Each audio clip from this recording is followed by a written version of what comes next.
뉴데일리 TV 독자 여러분 안녕하십니까? 조광현 기자입니다.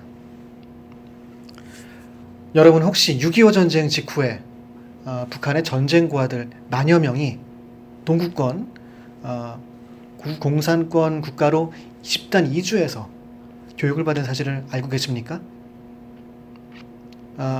사실 북한은 과거에 자신들의 어떤 체제 유지와 또 기술 이전을 위해서 이 동유럽 공산권 국가들에게 전쟁 고아들을 집단 이주시켜서 교육을 시켜왔는데요.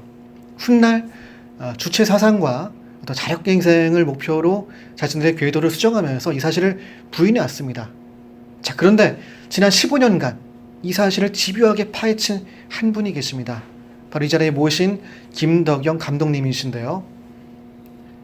오는 6월 25일 김일성의 아이들이란 제목의 다큐멘터리를 공개하실 예정입니다. 그래서 오늘 이 자리에 감독님 모시고 이런저런 얘기를 나눠보는 시간을 갖도록 하겠습니다. 안녕하십니까 감독님? 네, 안녕하세요. 네. 네. 정말 미남이신데요. 아유, 무슨 말씀?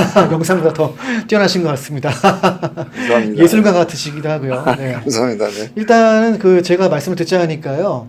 이 다큐멘터리 김일성의 아이들 이게 이제 오는 6월 25일 6.25 때 개봉할 예정이죠. 네, 근데 맞습니다. 이 영화를 자비로 만드셨다는 얘기를 들었거든요. 네, 아니 맞습니다. 근데 영화를 어떻게 자비로? 그게 어떻게 투자를 못 받으시는 건가요? 뭐 노력을 안 한 건 아니고요. 네네. 노력을 했는데 이제 이 역사적인 소재 자체가 조금 민감한 부분들이 좀 있어요. 민감한 부분이 있어서. 네, 그래서 좋아하는 사람들도 있고 또 그렇지 않은 분들도 있고. 네네. 뭐 이런 시간에 다 말씀을 드리기는 좀 곤란할 것 같고. 네. 어쨌든 15년 동안 이제 다큐멘터리 작업을 하면서 이제 나름대로 열심히 이제 노력은 해왔는데 네. 투자로는 연결이 안 됐어요. 그 부분에 대해서는 조금 저도 유감이라고 생각을 했어요. 안타깝습니다. 네, 근데 네. 제작비가 이제 아시다시피 이게 동유럽 5개 나라를 취재한 거다 보니까 네. 또 70년 전의 이야기고 음. 자료를 찾고 또 사람들 생존자들을 발굴하는 게 되게 어려운 일이었는데 그 제작비를 이제 좀 많이 힘들었죠, 사실은. 그 제작 마련하는 것 자체가. 그러면 형수님께서 많이 힘드셨을 것 같은데. 근데 부담을 좀 안 드셨나요? 다행히 집사람이 네. 더 이해를 많이 해주시고. 정말요? 네네. 오히려 세상에.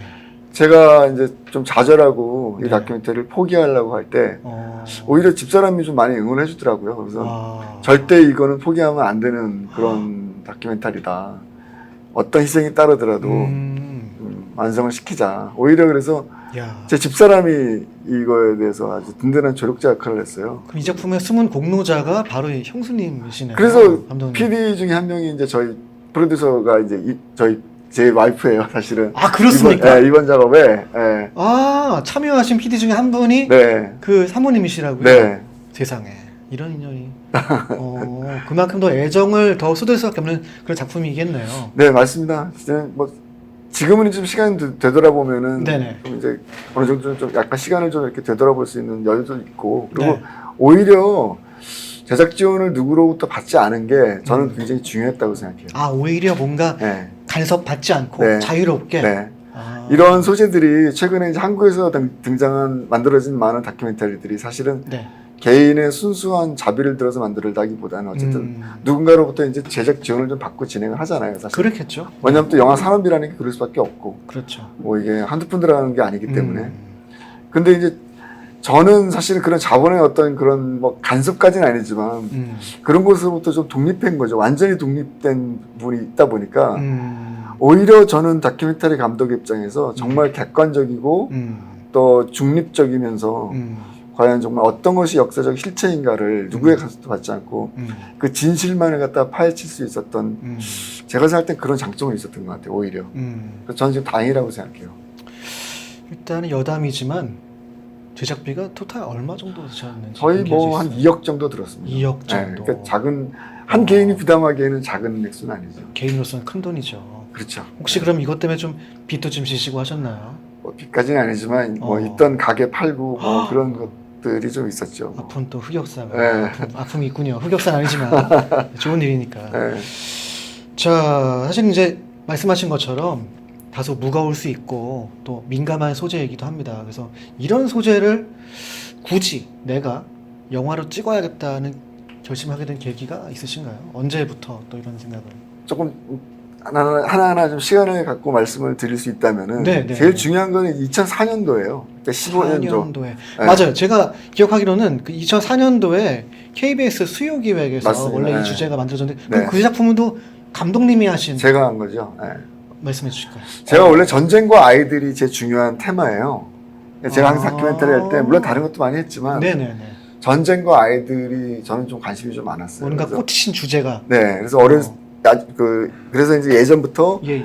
전쟁이라든가 또 고아들 이런 소재들에 대해서 자료도 많이 리서치하고 다큐멘터리도 좀 많이 제작하려고 노력했거든요.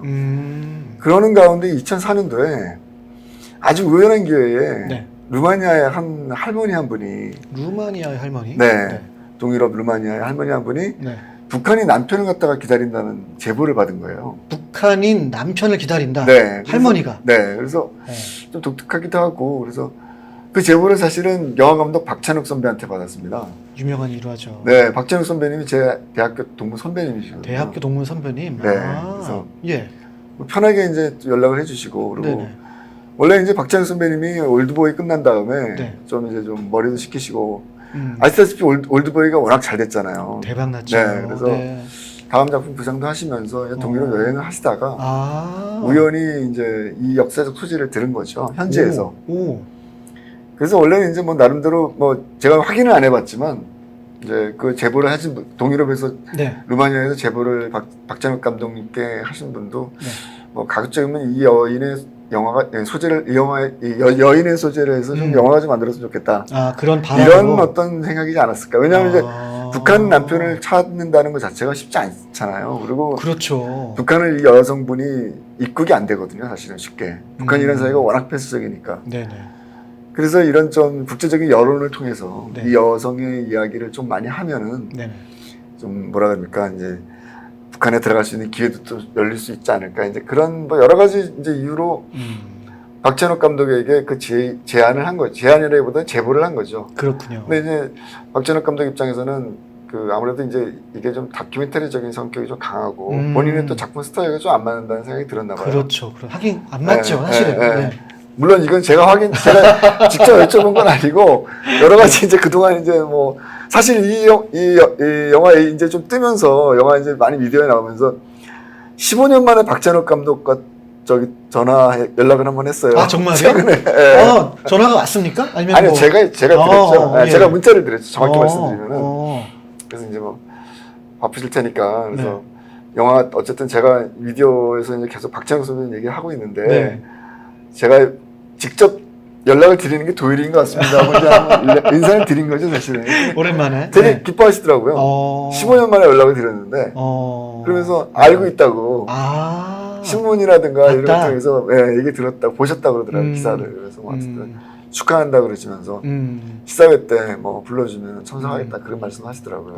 참석하겠다 시사회 때. 네, 그래서 감사합니다 이제 그렇게 말씀드렸는데 다시 이제 그 얘기로 돌아가서 네. 결국은 박찬욱 선배님이 이제 이거를 본인이 해결할 수 없을 거라고 판단이 드셔갖고 이제 다큐멘터리하는 저한테 연락이 온 거예요. 그래서 제가 이제 이걸 얘기 듣고 바로 루마니아에 비행기표 샀어요. 곧바로요? 네. 왜냐하면 이제 그만큼 좀 흥미로운 소재이기도 하고. 근데 제일 중요한 게 뭐냐면 그 당시에 이게 과연 북한 전쟁 고아들의 역사적 배경이 되거든요. 그러니까 루마니아 여인이 북한 남편과 사랑을 나누고 네. 결혼을 하게 되는 과정에 이 역사적 소재가 들어가거든요. 근데 그때만 하더라도 2004년도만 하더라도 이게 한국에서 공개가 안 됐어요. 이 역사적 사건이. 그럼 그때만 해도 저희들은 몰랐던. 아무도 저도 몰랐죠. 2004년도에. 2004년 2월쯤으로 제가 기억을 하는데. 네네. 그래서 야 이게 도대체 무슨 소리인가. 그리고 아무리 자료를 뒤져도 1950년대 동유럽의 북한 전쟁과 같다라는 얘기는 나오지를 않는 거예요. 그래서 사실은 반신반의하면서 비행기를 탔어요. 그때 기억이 나요. 루마니아로 갈 때. 그래서 루마니아 할머니 만나 뵙고 네. 이제 인터뷰를 했죠, 정식으로. 그리고 이제 루마니아 이제 그 여러 가지 뭐 이미지라던가 또 자료 보관소에 가서 뭐 우리 방송할 때 필요한 여러 가지 이제 그런 것들을 좀 푸티지를 좀 이제 촬영을 하고. 네. 근데 이제 제일 중요한 것은 당시에 그 역사적 사건이었어요. 왜냐하면은 이 할머니의 이 애절하고 진실된 사랑 이야기가 사실이 되기 위해서는 이 할머니와 남편분이 만났던 그 1950년대의 그 역사적 배경이 진실이 돼야 되잖아요. 그렇죠. 근데 아무리 자료를 찾아도 한국에서는 아. 그거를 찾을 수가 없는 거예요. 그때만 하더라도. 세상에. 네, 꽤 15년 전 얘기니까. 네네네. 그래서 제가 이제 그 코디분을 고용을 해서 도움을 좀 청했죠. 현지 코디. 네. 네. 왜냐하면 그럴 수밖에 없는 게 이게 언어가 안 통해요. 영어도 안 통하고 모든 기록 자료들이 다 루마니아어로 기록돼 있어요. 그것은 제가 작년에 본격적으로 취재를 한 동유럽 5개 나라도 마찬가지예요. 현지어로 기록이 되어 있고 심지어는 이런 디지털화되어 있지가 않아요. 정보 검색이. 세상에. 그러니까 예전에 이렇게 대학원 가면은 왜 네네. 독서 카드라고 있습니다. 맞아요. 네. 거기에 이렇게 일목요연하게 자료 제목하고 어디에 있는지 뭐 이런 거 나오는 거 있잖아요. 옛날 네, 맞습니다. 지금은 그런 거 구경도 못 할 텐데 예전에 그랬죠. 그렇게 찾아야 되는 거예요. 세상에. 그러니까 이게 쉽지 않은 거죠. 그래서 그분을 고용을 해서 루마니아 네. 부크레스티 대학교에 다니는 이제 박사과정분을 루마니아를 잘 하시는 분을 좋아해서 좀 찾아달라. 이제 그렇게 부탁을 드렸죠. 전체 9박 10일 일정으로 갔는데 자료가 쉽게 안 나오는 거예요. 아. 그래서 이게 할머니만의 이야기로 물론 방송을 할 수는 있겠지만 네. 이 할머니의 진실된 이야기를 더 어떤 설득력 있게 전달하기 위해서는 역사적 소재를 찾아야 되는데 이 자료가 안 나오는 거예요, 루마니아에서. 그러다가 거의 정말 이제 출국 앞두고 등장했어요, 자료가. 오. 찾았다고 연락 온 거예요. 그 현지 코디에서. 네, 오, 그분이. 세상에. 그래서 그때 찾은 게 루마니아 부크레스티 국립대학교에서 김일성이 루마니아 공산당에게 보낸 텔레그램 전보죠. 오. 그러니까 우리 아이들을 맡아줘서 감사합니다. 뭐 이런 걸 김일성의 이름이 들어있어요. 그 신문 자료에. 그리고 루마니아 공산당에게 짧지만 그 박스로 된 작은 이제 텔레그램 기사가 하나 나오고 애들 사진이 하나 나오고 그런 신문 자료가 하나 있고요. 아. 또 하나가 그 루마니아 이제 필름 기록 보관소에서 필름 아카이브에서 4분 30초짜리 기록을 찾았어요. 35mm. 그게 사실은 굉장히 중요한 거예요. 그거는 말 그대로 동영상이거든요. 필름이니까. 거기 보면은 애들이 아침에 기상해서 어떻게 뭘 하고 뭐 누굴 만나고 뭐 밥을 어떻게 먹고 뭐 이런 뭐 노는 장면이라든가 이런 것들이 영상으로 등장하는 거예요. 그래서 제가 그 자료를 찾으면서 이 역사는 사실이구나. 그래서 제가 이제 한국에 돌아와서 2004년도 무사히 방송을 했죠. 그리고 이제 제가 이제 블로그에다가 이제 기사를 올렸죠. 그래서 그 기사가 당시에 어느 날 갑자기 다음에서 연락이 왔어요. 다음 포탈 다음. 네, 포탈 사이트. 네. 그 검색 관리하는 분이 있대요. 포탈에는. 근데 그분이 어느 날 갑자기 트래픽을 보는데 전혀 유명하지도 않은 사람인데 갑자기 기사 하나가 트래픽이 급격하게 이제 올라가니까. 거예요, 네. 그래서 이게 뭔가 그랬더니 제가 이제 블로그에다 그 기사를 썼거든요. 루마니아 할머니 얘기를. 그래서 이제 그때 다음에서 포탈에서 아예 세상에. 기사를 한번 받았죠. 그래서 확산. 네, 그래서 아마 15년 전 이 기사 기억하시는 분도 있을 거예요. 그렇습니다. 야, 그럼 국내 어쨌든 이 사건이 소개된 거는 1등 공로자이시네요. 물론 숨은 공로자는 박찬욱 감독님이시고 피트. 네. 근데 사실 말씀을 들어보니까 상당 부분 말씀해 주셨지만 얼핏 좀 이해가 안 가는 게요. 이제 제가 알기로는 전쟁 고아들이라고 들었는데 이제 전쟁 때 부모를 잃어버린 북한에 있는 북한 아이들, 전쟁 고아들. 나중에 이제 감독님께서 추리니까 한 10,000명 이상 되더라 하는 수치를 훗날 제가 봤는데 10,000명 정도 되는 전쟁 고아들이 이제 동유럽 당시 그 소련 연방이겠죠. 국가들 보내지는데 이게 사실 북한에서 굳이 그 먼 나라까지 또 아이들을 보내서 뭔가 교육시키고 그럴 만한 이유가 있었을까요? 그 역사적 배경을 조금 설명을 드리면요. 네. 동유럽의 그 북한 전쟁고아들이 간 것은 처음이 아니었어요. 처음이 아니다? 네, 이미 그 스페인 내전 그리고 그리스 내전 때 전쟁고아들이 동유럽을 간 적이 있어요. 그러니까 폴란드 같은 경우에는 이건 제가 언론에 처음 말씀드리는데 폴란드 뿌아코비체가 북한 아이들이 1,400명 정도가 이제 생활했던 곳이거든요. 그곳은 원래 그리스에서 그리스 내전이 일어났을 때, 전쟁이 일어났을 때 네. 그리스 아이들이 머물던 장소였어요. 오. 그러니까 이제 이게 북한 아이들이 처음이 아니었고요. 오. 이미 그 전례가 있었고, 그렇다면 이제 왜 이 사회주의 연방, 당시 우리가 소련이라고 말하는 소련은 이거를 강력하게 추진을 했는가? 그러니까 이거는 이제 당시 1950년대가 냉전이라는 거를 좀 우리가 잘 이해를 해야 됩니다. 그러니까 냉전 예. 체제라는 것은 네네. 사회주의 종주국 소련과 네. 자본주의 종주국 미국이 체제의 경쟁을 하는 거잖아요. 그렇죠. 정치, 경제, 군사, 문화 할 것 없이 모든 부분에서 어느 체제가 더 우월한 것인가 이 경쟁을 막 하던 시절이거든요. 예예. 그 아폴로 프로젝트 같은 경우인가요? 그 달나라. 미국의 그 달나라 그 유인 그 그렇죠. 그렇죠. 우주선 보내는 그 네. 프로젝트 같은 경우도 사실은 그 맥락에서 이해가 돼요. 그러니까 이미 사실은 그 인공위성은 소련이 먼저 했잖아요. 그리고 그렇죠. 처음으로 인간이 우주 궤도를 벗어나서 이제 그 우주로 이제 여행을 떠난 것은 인공위성을 쏘아 올린 것은 그 가가린인가요? 소련의 우주 비행사. 네네네. 그렇게 기록되어 있잖아요. 네네. 그것도 비슷한 맥락에서 굉장히 그 당시 나사와 소련의 우주연방국과 굉장히 치열한 어떤 경쟁과 갈등 뭐 이런 것들이 있었다고 하잖아요. 네네네. 이런 거랑 비슷하게 아. 어떤 그 뭐라 그러니까 휴머니즘에 대한 인본주의에 대한 어떤 경쟁, 인권에 대한 경쟁 이런 것들이 또 되게 치열했던 거예요. 야, 인권 경쟁. 네. 재밌네요. 어떤 평화나 인권 경쟁. 물론 뭐 대립적인 어떤 각을 세운 부분들이 많이 있었지만 어쨌든 그런 것들이 왜냐하면 그래야지만 더 자기들의 체제를 우월한 체제를 과시하고 동맹들을 끌어들일 수 있었기 때문에 그래서 이 프로젝트가 굉장히 중요했던 거예요. 당시 소비에트 연방 입장에서는. 그래서 자료를 보면 당시 동유럽 5개 나라가 경제적으로 그렇게 썩 좋지가 않았거든요. 왜냐하면 45년도에 이제 제2차 세계대전이 끝났잖아요. 그렇죠. 그러면 애들이 처음 간 게 51년도부터 갔는데 네. 6년밖에 안 된 상황이거든요. 그러다 보니까 폴란드, 불가리아, 루마니아 할 것 없이 그렇게 썩 그렇게 좋지가 않았어요.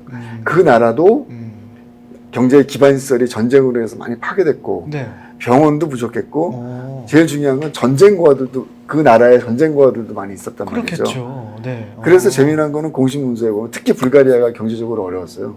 거기는 아예 이 아이들 못 받겠다. 우리는 네, 우리는 이 아이들을 받을 수 있는 능력이 안 된다. 그러니까 도저히 받을 수 없으니까 보내지 말아라. 뭐 이런 얘기들이 와요. 근데 네. 당시 소련은 이제 경제적인 어떤 회유, 이걸 애들을 좀 받으면 내가 이제 나중에 경제적 지원 어떻게 해줄게. 뭐 이런 부분과 또 강력한 군사력이 있으니까 군사적인 어떤 그런 압력 이런 걸 통해서 이제 애들을 받게 되죠. 그래서 동유럽 5개 나라에 공식 기록으로는 5천이고 비공식적으로는 제가 취재를 해보니까 많은 사람들이 공식적인 기록 이외에도 장소들이 많이 있었다. 그래서 대략 한 10,000명 정도를 보는 게 좋지 않겠는가라고 이제 그 당시 그 동유럽 학자들도 그렇게 얘기를 하고 있어요. 그래서 결국 이제 이 프로젝트가 이제 이루어지게 된 거죠. 그런 배경에서. 말씀 들어보니까 이제 이게 좀 뜬금없는 얘기일 수 있겠는데 나치 말기에 뭐 바탈리온이라고 있잖아요. 그러니까 아이들을 세뇌 교육 시켜서 그 나치 친위대로 만드는 뭐 그런 양성하는 뭐 이런 느낌이 약간 나는데요. 좀 다른 얘기인가요? 제가 아니 정확히 보셨어요. 이 얘기는 처음인데 진짜 우리 저기 조 기자님이 준비를 좀 많이 하신 것 같은데. 아닙니다. 네. 사실 저도 몰랐어요 이게 나치의 그 레벤스보른 정책이라고 있어요. 그 정책이 뭐냐면은 그 이제 애들 일종의 이제 아리안족의 우수성을 키우기 위해서 애들을 강제로 우수한 아리안족의 혈통을 이어간다 그래도 노르웨이 사람들 남자하고 폴란드의 여성을 이렇게 강제로 이제 결혼시키는 거지. 결혼도 아니죠. 일종의 뭐 조금 표현이 좀 그렇죠. 인간적 교배죠. 그러니까 우수한 혈통을 낳기 위해서. 그 아이들이 이제 태어나고 그 아이들을 이제 마치 교육시키고 키워야 되잖아요. 네. 그것이 또 파우코비치예요. 놀라운 사실이죠. 그런 것들 중에 하나예요. 그러니까 이제 폴란드 지도를 놓고 보면 폴란드가 그 왼쪽으로 독일과 이제 국경을 접하고 있잖아요. 이렇게. 그렇죠. 네. 이렇게 돼 있죠. 그러니까. 그러다 보니까 이 폴란드 서쪽 지역들, 그러니까 지금은 이제 국경이 갈라져서 그 독일과 폴란드가 이제 엄격하게 구분이 되어 있지만 이 독일 입장에서는 이 폴란드 서쪽 땅은 독일 영토라고 주장을 해요. 전통적으로. 전통적으로. 네, 그들 입장에서는 이제 그러니까 저도 좀 배운 적이 있습니다. 없을 시간 때. 네. 제2차 세계대전이 끝난 다음에 이제 영토를 이제 패전국 책임을 물려서 이제 영토를 넘긴 거죠, 사실 어떻게 보면. 그렇군요. 네, 그 지역들, 그러니까 폴란드와 독일의 국경에 있는 서쪽 지역들이 레베스보르 정책들의 아이들이 키워졌던 곳들이 상당수 있어요. 그 중에 하나가 이제 뿌아코비체죠. 거기서 아이들을 이제 키웠죠, 그러니까. 이거 참 놀라운 거죠. 그러니까 연관성이 있는 거예요. 그러네요. 네. 그리고 뭐 덧붙여서 하나만 말씀드리면은 나치의 그 인종주의는 순혈주의를 기반으로 하고 있는 거거든요. 네. 순수한 피해 혈통이라든가 이런 것들. 네, 네. 근데 지금 이제 뭐 저희 영화에서 직접적으로 드러나진 않지만 이 역사적 배경이 되는 것도 나름대로 그런 배경들이 좀 있습니다. 순수한 혈통을 갖다가 강조하는. 근데 그 북한의 순혈주의는 아직까지도 계속 지속되고 있다고 합니다. 탈북자들의 증언에 의하면. 순혈주의, 뭐 네. 백두혈통 맞습니다. 그런 건가요? 네, 네. 그러니까 오늘 이제 이 영화와 직접적인 관련이 아니라서 제가 네. 자세하게 좀 말씀드리기 그런데 네. 그냥 역사적 배경상으로는 나치의 순혈주의와 김일성 주체사상의 순혈주의, 김일성주의의 순혈주의가 굉장히 유사한 부분이 있다라는 거죠. 그러니까. 참 네. 흥미로운데요. 저도 몰랐던 사실이에요. 그런 피해 순수성을 강조하고 이런 것들에 대해서는. 어쨌든 그런 것들과 또 소련 당시의 상황과 이해관계가 맞물려서 네, 맞아요. 이제 이러한 네. 비극 아닌 비극이 네. 생겨났군요. 네.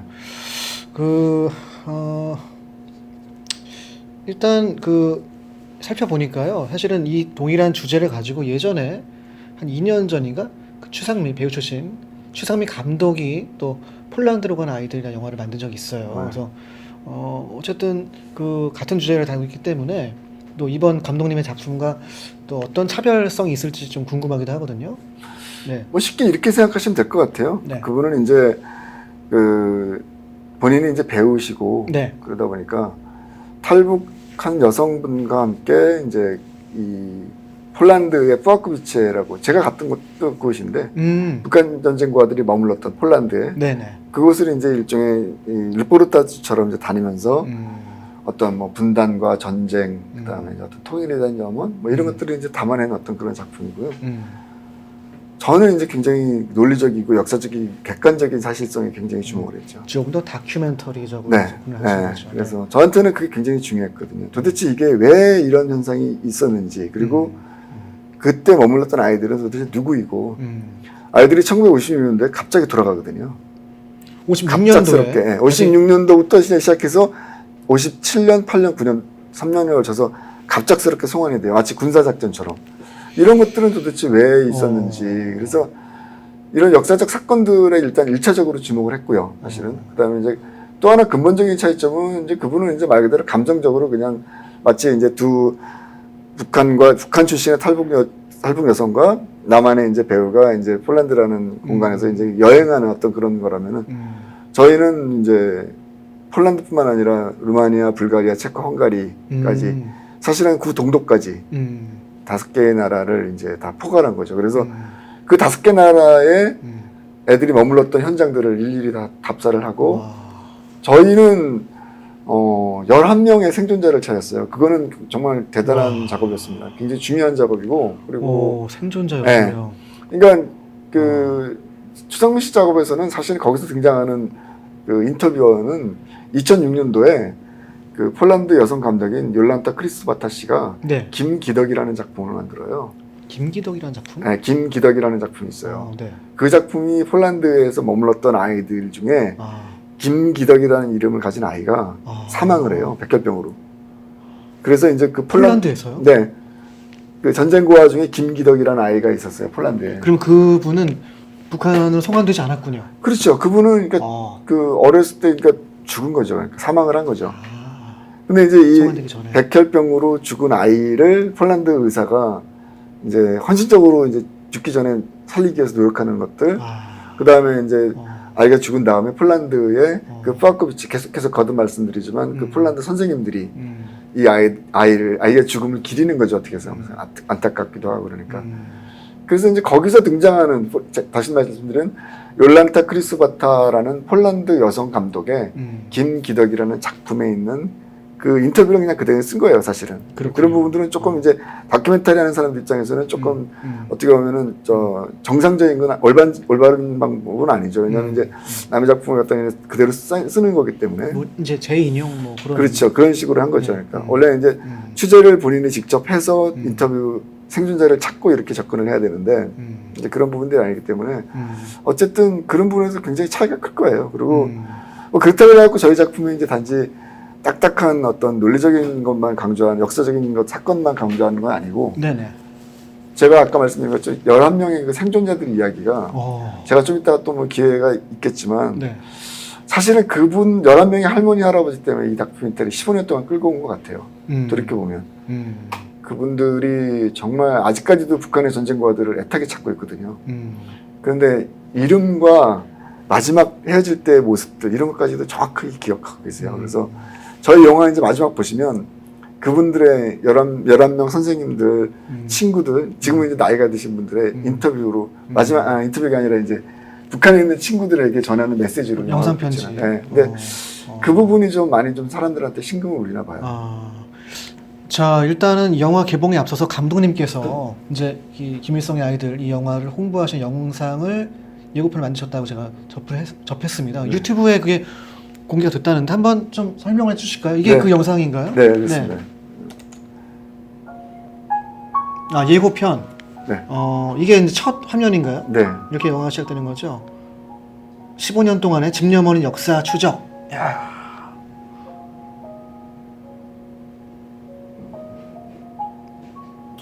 그렇겠죠. 그들도 사실 모르겠죠. 네.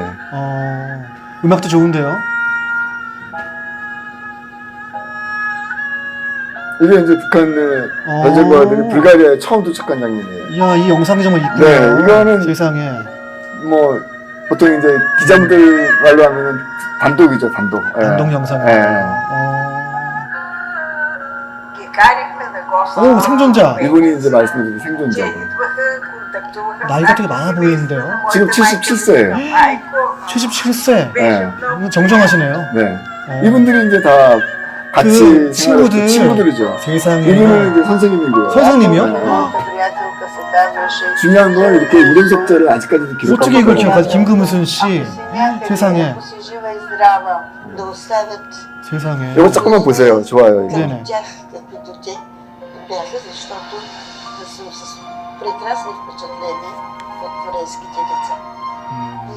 코레아 아이들.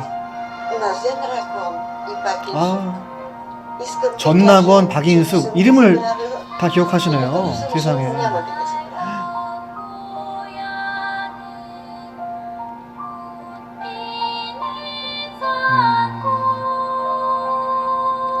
59년도에 세상에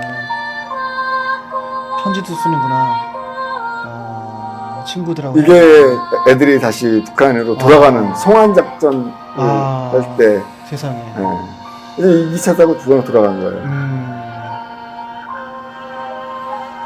이게 벌써 70년 됐다는 얘기잖아요. 네. 이 얘기가. 세상에.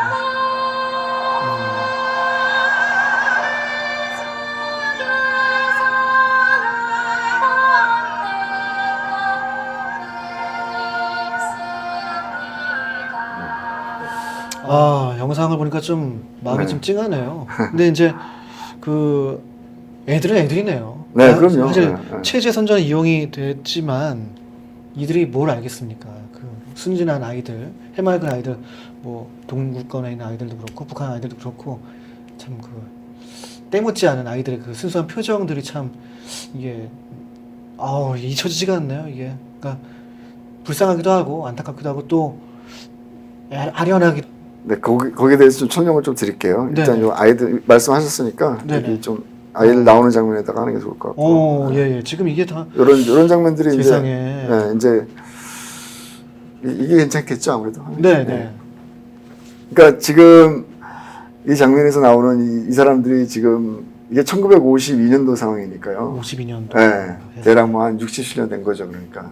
그러니까 지금 이 아이들이 한 10살 정도로 봤을 때 대략 70대 후반에서 40대 초반. 세상에. 그분들이 이제 지금 아마도 이제 북한에 살고 계실 거라고 보거든요. 그러니까 같은 나이 또래에 나이 그 동유럽 분들이 지금 이제 동유럽의 70대 후반에서 80대 초반으로 계시니까 그렇죠. 비슷하거든요, 사실은. 네네. 그러니까 결국은 이제 이 아이들을 뭐 아이들이라고 말하자면 지금 이제 노인이 됐겠지만 저희 작품이 만약에 좀 세상에 많이 알려져서 나름대로 좀 가치 있는 역할을 한다면은 그분들이 좀 만나게 되는 거예요, 사실은. 그게 사실은 굉장히 중요한 가능하겠네요. 네. 이게 지금 얼굴이 네. 되게 선명해요. 사실은 특정할 수 있을 것 같아요. 네. 영상 보면서 네가 너니? 뭐 서로 확인할 수 있고. 충분히 가능한 게 북한 당국만이 협조를 해주면 이거는 너무너무 손쉬운 작업이에요. 왜냐하면 이 아이들의 기록이 아직도 남아있거든요. 그러니까 무슨 얘기냐면 몇 년도생이고 몇 년생이고 이름은 뭐고 심지어는 아버지의 성함, 출신 지역, 아버지의 직업까지 나와요. 이게 되게 디테일해요. 그러니까 정말 마음만 먹으면 또 사진까지 있으니까 이 찾을 수 있는 거죠, 사실은. 그랬으면 좋겠네요. 네, 그리고 1950 이제 아까 말씀드린 것처럼 송환 작전이 진행된 50년대 후반, 네.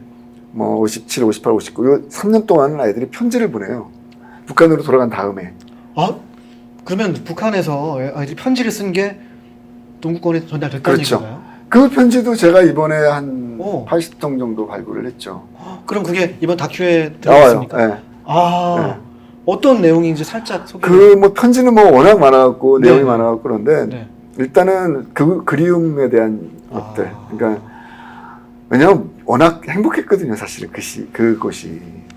그러니까 한번 우리가 좀 가정이지만 상상을 해볼 필요가 있는 게 같은 시간이었겠네요, 그들에게. 1950년대잖아요. 전쟁으로 완전히 초토화가 됐거든요. 북한도 그렇고 남한도 그렇고. 뭐 먹을 것도 없고 입을 것도 없는 상황 아닙니까, 사실은. 누가 돌봐주지 않는다면은 생존이 불가능했던 아이들이었는데 이 아이들이 어쨌든 동유럽이라는 곳에 가서 훨씬 우리보다는 앞선 문화와 어쨌든 뭐 기술이라든가 여러 가지를 앞섰던 곳이고. 당신이 그랬죠. 그럼요. 네. 그래서 그곳에서 또 어떤 뭐 먹고 자고 하는데 특별히 무슨 뭐 비용이 든다든가 그것도 아니고 말 그대로 어떤 휴머니즘의 기초에서 아이들을 도와준 거기 때문에. 그리고 그 사람들이 정말 인간적이었어요. 동유럽 사람들이. 네, 왜 인간적이었는가 제가 한번 좀 찾아봤는데 예를 들면 폴란드 같은 경우도 교사들을 선발할 때 일종의 이제 전쟁으로 부모를 잃어버린 그런 아이들을 교사로 하거나 또는 이제 반대로 자식을 잃어버린 사람들. 그러니까 뭔가 이제 제2차 세계대전 속에서 좀 결함이 있었던 아픔이 있는 사람들, 가정에 결함이 있는 그런 부분들을 아이들을 돌보거나 또 친구들이 이제 그런 식으로 만들어지는 거예요, 형성이. 그 매치는 굉장히 좋네요. 그러다 보니까 이 북한에서 온 아이들에 대한 마음을 이해를 하는 거죠. 전쟁과라는 건. 불가리아에 있는 분들도 그런 얘기 많이 해요. 그러니까 제가 몇 번 얘기했지만 불가리아가 굉장히 아까 말씀드린 경제적으로 어려웠거든요. 애들을 받기 어려울 정도로. 근데 제가 이제 할머니 할아버지 만나서 도대체 얼마나 그 당시 어려웠는지 좀 질문을 했습니다. 그 당시 불가리아의 경제 상황이 얼마나 어려웠길래 애들을 받을 수 없었는가. 그랬더니 그 어떤 할머니 한 분이 저한테 우리 그때 10대 때 10살 때 소원이 하나 있었대요. 그 소원이 뭐냐면 빵에다가 버터를 발라먹는 게 소원이었대요. 그러니까 상상이 가죠. 어떤 정도의 상황이었는지. 저는 그 말 한마디 듣고 진짜 힘든 상황이었구나. 그러니까 빵에다가 버터를 발라먹지 못해서 그 버터 바른 빵을 먹는 게 그 할머니의 당시 10살 때 소원이었어요. 최대 소원. 네. 근데 그런 어려운 상황 속에서 북한에서 아이들을 받은 거거든요, 지금. 정말 휴머니즘이네요. 쉽지 않은 거였었어요, 그 당시에.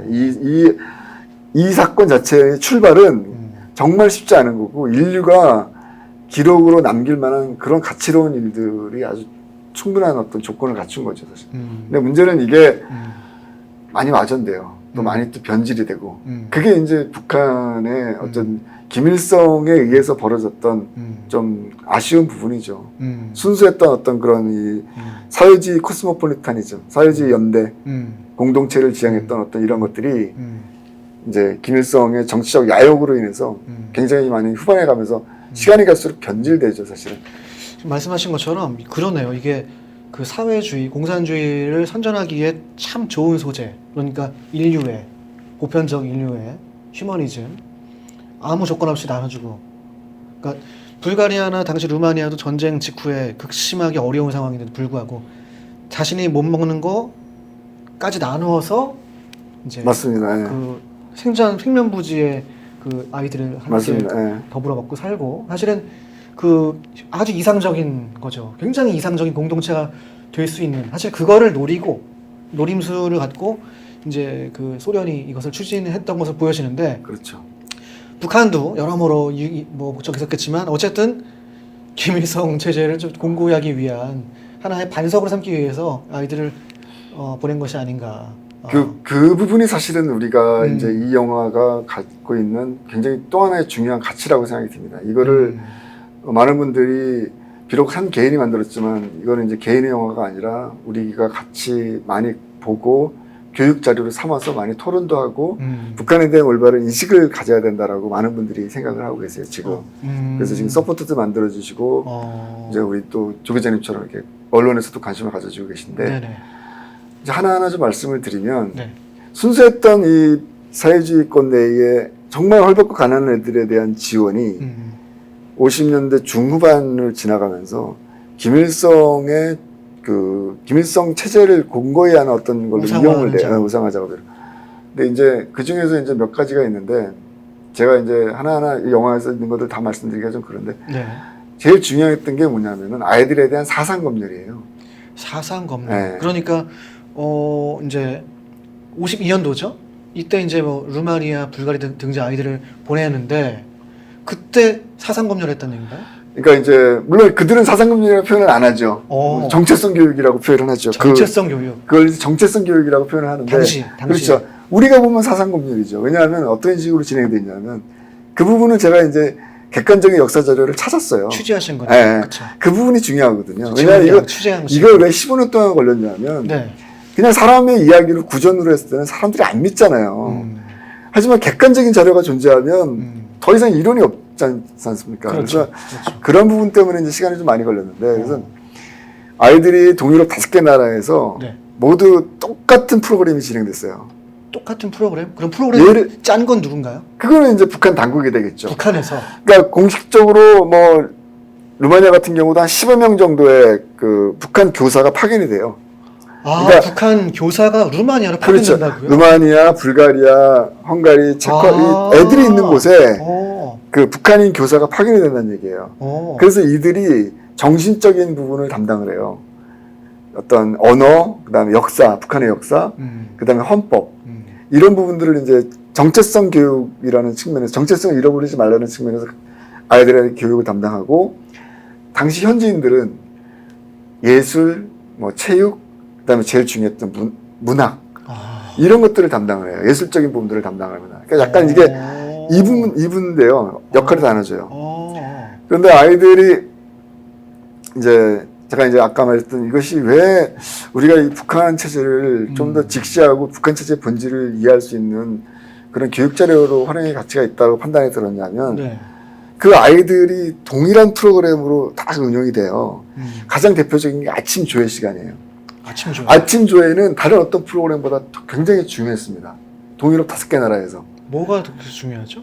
그래서 그 5개 나라에서 그 아침 조회 시간을 중요했던 이유가 바로 그 아이들의 어떤 사상검열, 하루의 시작을 김일성과, 쉽게 말해서 김일성과 함께 당과 수령과 함께 시작한다, 어떤 그런 이야기이기 때문에. 이미 우상화 작업이 그러면 이때 50년 그게 초반부터. 그게 굉장히 중요해요. 제가 좀 설명을 좀 드릴게요.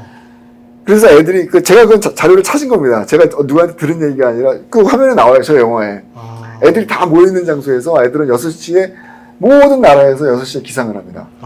그리고 간단한 아침 체조를 한 다음에 일종의 국기 개양식을 하는 거죠. 운동장 한가운데 그 기뽕이 있어요. 깃대를 올리는. 네네. 거기에 이제 국기가 올라가요. 그런 장면이 나와요. 그러니까 영화에. 북한 깃발. 그렇죠. 인공기가 쭉 나오고 아이들은 그 인공기를 향해서 이제 격리를 합니다. 이렇게 북한식으로. 그런데 기가 막힌 거는 그 인공기에 김일성의 얼굴이 새겨져 있는 거예요. 그러니까 제가 이제 정말 너무 굉장히 좀 놀랐거든요. 그러니까 이 역대 세상에는 수많은 독재자들이 있었고, 또 이런 좀 폐쇄적인 어떤 자기 체제를 운영했던 그런 지도자들이 있었죠. 근데 네. 하지만 자기 나라의 국기에 자기의 얼굴을 새겨놓은 지도자는 저는 한 명도 본 적이 없어요. 그것도 인공기가 어떤 건지 아시죠? 별이 네. 있는 거잖아요. 네, 네. 별보다도 김일성의 얼굴이 더 큽니다. 그러니까 그거를 보면서 애들이 이제 이렇게 경례를 하는 거예요. 오. 그러면서 애들이 거기서 노래를 불러요. 다 같이 합창을 해요. 노래요? 그 노래가 바로 김일성 찬가예요. 김일성 참. 예. 그러니까 그 김일성 찬가를 또 어떻게 알게 됐냐면은 불가리아 노인들하고 인터뷰를 하는데 네. 인터뷰 중에 갑자기 할아버지가 이제 옛날 추억에 잠기다 보니까 옛날 또 자기 친구들과 뭐 했는지 이런 걸 회상하다 보니까 네. 같이 노래를 했던 순간이 떠오른다고 그래서 노래를 막 갑자기 시작하는 거예요. 뭐 동요를 불렀겠죠. 저는 사실은 그 노래가 뭔지 몰랐어요. 저도 뭐 동요라고 생각을 했죠. 처음에. 그러니까 뭐 루마니아로 뭐 아니요, 한국어로. 한국어로요? 한국어로 노래를 불러요. 그래서 근데 이제 와 이게 한국말로 왜냐하면 이분들이 불가리아 말만 하지 한국어를 전혀 모르는 사람들이거든요. 오. 근데 한국어 가사가 담겨 있는 노래를 부르는 거예요. 그럼 뭐 이제 나의 살던 고향 불렀겠죠. 그거 아니에요. 네? 그런 거 부른 거 아닌가요? 제가 그거 하나 보여드릴까요? 차라리 직접. 예. 이건 완전 그동안 공개하지 않았던 건데. 미공개 영상인데요. 아니 애들이 뭐 동요 부르고 그러는 거지. 그럼 요거 제가 짧게 이거는 정말 비공개 영상이에요. 그러니까 맛보기로 네, 이거는 오늘 풀 동영상은 이제 다큐멘터리를 보시라고. 네. 오늘 정말 뉴데일리에서 조 기자님과 이게 뭔가 이건- 통해갖고 제가 이제 이거 예, 공개한 귀한 영상이에요. 이런 것들이 이제 저희 영화에서 굉장히 중요한 부분이에요. 참 신기하기도 하고. 오늘 이건 진짜 단독이에요. 단독 보도 예. 나가나요 지금? 예. 어.